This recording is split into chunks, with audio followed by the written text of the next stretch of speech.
Rally को cancel किया हुआ है। तो इसके रिगार्डिंग हम एक दो बात आपके मीडिया के माध्यम से बिल्कुल वाज़ेह करना चाहते हैं। और जो ये ऑर्डर कल निकला इसका हम पूरा मजम्मत करते हैं और डीसी साहब को ये हम बताना चाहते हैं कि कल जो आपने ये ऑर्डर निकाला था हमारे लद्दाख स्क्वाड रैली के बारे में, तो इसको आपने 2 हफ्ते पहले क्यों नहीं पब्लिक के डोमेन में क्यों नहीं लाया। और हमारे बच्चों ने जो आज रैली होने वाला था लद्दाख स्क्वाड का, वो एट लास्ट टाइम पे आप लोगों ने इसको कैंसिल कर दिया। हद तक कि हमारे बच्चे जो है दूर दराज इलाके से, करगिल का इलाका जो आप सबको मालूम है कितने फार फ्लंग एरिया से सिचुएटेड है, तो इसके रिगार्डिंग हमारे यहाँ पे बच्चे कम से कम 2-3 हज़ार बच्चे यहाँ पे आज वो रैली में पार्टिसिपेट करने वाला था। लेकिन अनफॉर्चुनेट कल लास्ट एंड मोमेंट पे उन्होंने ये इसको कैंसिल करा दिया है। इसका हम भरपूर मजम्मत करते हैं, इसको हम कड़ी अल्फाजों के साथ हम इसका विरोध करते हैं और डीसी एडमिनिस्ट्रेशन को ये बताना चाहते हैं कल जो हमारे बच्चों ने पूरा प्रॉपर उन्होंने इवन कोविड-19 का रिजल्ट भी उन्होंने किया हुआ था, प्रॉपर टेस्टिंग किया हुआ था, बावजूद सारा फैसिलिटी सारा प्रॉपर उन्होंने रिक्रूटमेंट जितने भी डॉक्यूमेंट्स थे वो सब करने के बावजूद आप लास्ट मोमेंट पे ये कैसे कैंसिल किया। इसका हम डीसी साहब से जल्दी इसके बारे में हम जवाब चाहते हैं और साथ ही साथ उनको ये बताना चाहते हैं अगर आप रोजगार देने के लिए यहाँ बैठा है डीसी साहब, ना कि रोजगार लोगों से छीनने के लिए बैठा है। आज आपको मैं ये एक बात भी बताना चाहता हूँ, पिछले 1 साल से हमारे DSSRB का रिजल्ट भी आपने पेंडिंग करके रखा है। ये क्या चीज़, ये क्या मजाक आप हमारे नौजवानों के साथ, हमारे लोगों के साथ आप ये खिलवाड़ कर रहा है। ये चीज़ें हम आपको कड़े अल्फाजों के साथ ये बताना चाहते हैं, ये चीज़ हम बर्दाश्त नहीं करेंगे। और आपके माध्यम से हम ये बताना चाहते हैं एडमिनिस्ट्रेशन को, अगर 1 हफ्ते के अंदर अंदर इस रिक्रूटमेंट रैली को फिर से रिज्यूम नहीं किया जाएगा और हमारे DSSRB के ऊपर आप लोगों ने स्टैंड क्लियर नहीं किया, फिर हम इसका प्रदर्शन करेंगे, फिर हम आंदोलन शुरू करेंगे। इसका नतीजा जो है, इसका जिम्मेवार जो है हमारे डिस्ट्रिक्ट एडमिनिस्ट्रेशन DC करगिल होगा और जो कुछ लॉ एंड ऑर्डर यहाँ पे खराब होगा करगिल में, उसका जिम्मेवार जो है वो DC करगिल होगा। यही 1-2 बातें आपके विषय में हम लाना चाहते हैं। हमें बहुत अफसोस हुआ, हम बहुत ही आहत हुआ इस चीज़ से। कल हमारे जो बच्चे जो है बेचारे कहाँ द्रास से लेके, हमारे शकर चिकटन से लेके, हमारे संगू बेल्ट से लेके, तेसुरु से लेके सारे बच्चे यहाँ पे आते हैं और कल आखिरी मोमेंट पे वो ये चीज़ इसको कैंसिल करा देते हैं। ये अनलॉजिकल है और ये जुल्म है उनके ऊपर। और इस कोविड सिचुएशन को, कोविड माहौल में वो लोग इस तरीके से कैसे अकोमोडेशन यहाँ पे कैसे वो लोग इंतज़ाम करते हैं, कैसे वो ट्रांसपोर्टेशन इंतज़ाम करके ये लोग यहाँ पे आते हैं, उसके बावजूद एक आप यहाँ पे ऐसा ऑर्डर निकालते हैं जिससे उनके मुस्तकबिल के ऊपर सवाल निशान खड़ा उतारते हैं। आपको ये ख्याल होना चाहिए था, जो बच्चे लास्ट उनका आज ये चांस होता है होगा उनके लिए क्या होगा, उनके मुस्तकबिल का आप कौन जिम्मेवार होगा। जिन्हों का लास्ट ये अटेम्प्ट होगा, आज वो बच्चे बेचारे महरूम रह गया इससे, वो उसका जिम्मेवारी रिस्पॉन्सिबिलिटी कौन होगा। इसी साहब को ये बात और सोचना चाहिए। और हम लद्दाख एडमिनिस्ट्रेशन, UT लद्दाख इंतज़ामिया से, बिलखुसूस गवर्नर साहब से, हम इस मसले में उनका हम भरपूर इसमें वो इंटरफेयर करना चाहिए।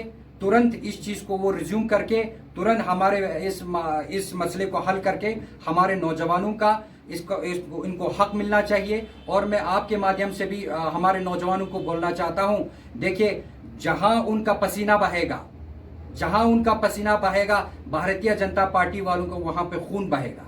ये बात मैं स्पष्ट कहना चाहता हूँ। और DC साहब आप फिर एक बार कान खोल के सुन लिए, 1 हफ्ते के अंदर अंदर अगर आप लोगों ने ये चीज़ रिज्यूम नहीं किया और DSSRB का आप लोगों ने क्लियर स्टैंड नहीं किया, तो इसका अंजाम जो है बहुत बुरा होगा।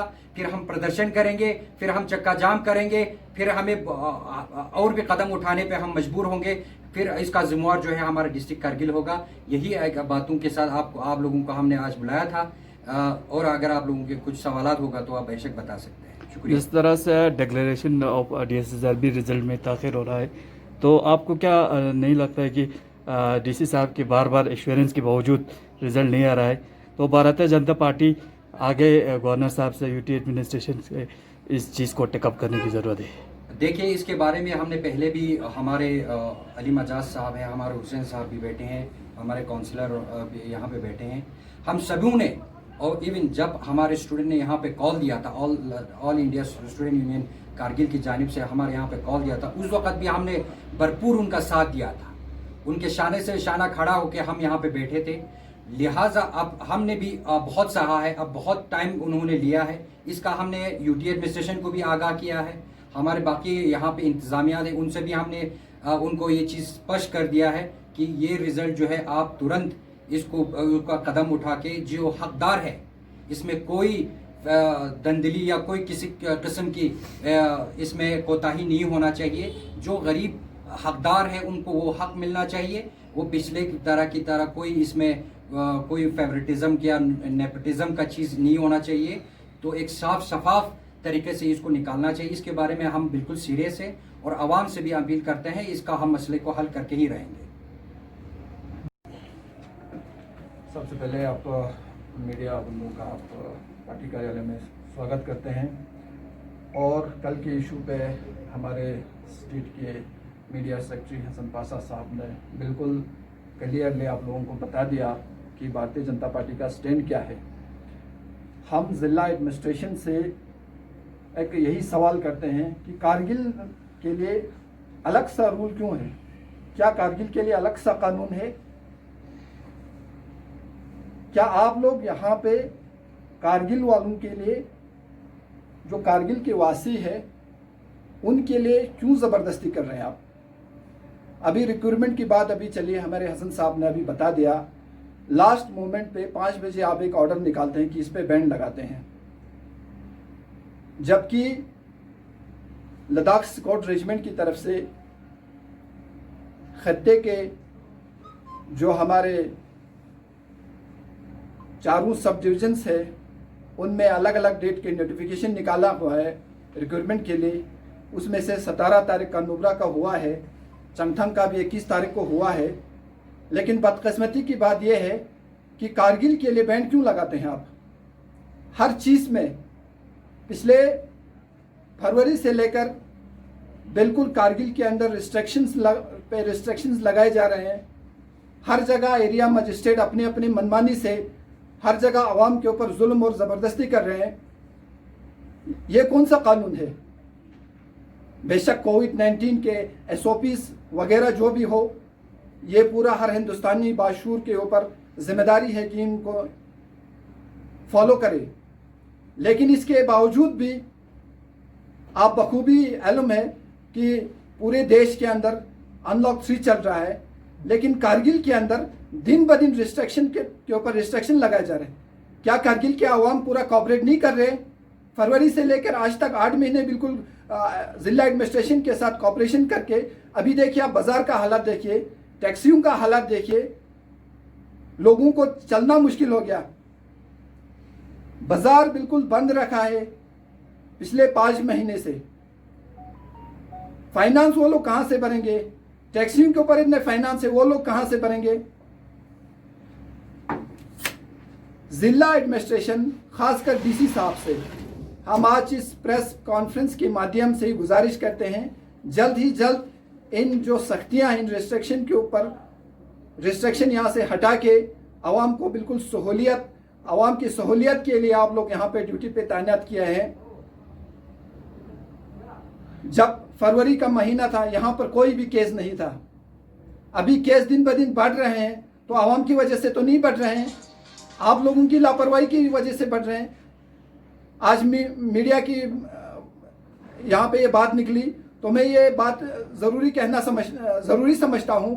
पिछले दिनों 11 अगस्त की बात है कि हम लेह से आ रहे थे, रास्ते में ऐसे ऐसे नाकों पे ऐसे ऐसे मजिस्ट्रेट DC साहब ने तैनात किया है जिसको ना सिर का पता है ना पैर का पता है।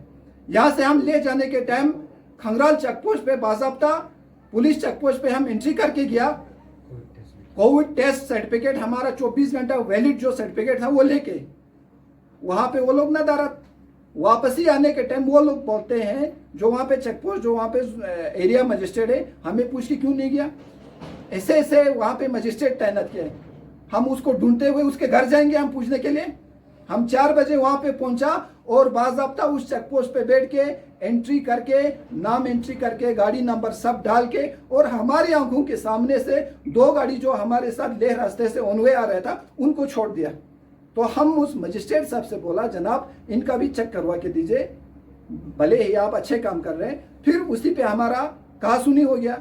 जब 2 गाड़ियां वो ऐसे ही अपने यार दोस्तों को छोड़ रहे हैं तो फिर वहाँ पे कहासुनी होने के बाद हमें भी छोड़ दिया। फिर उसने फ़ोन किया हुआ था ये वाखा नाके पे पुलिस वालों को कि आप लोग एंट्री के बगैर आ गए।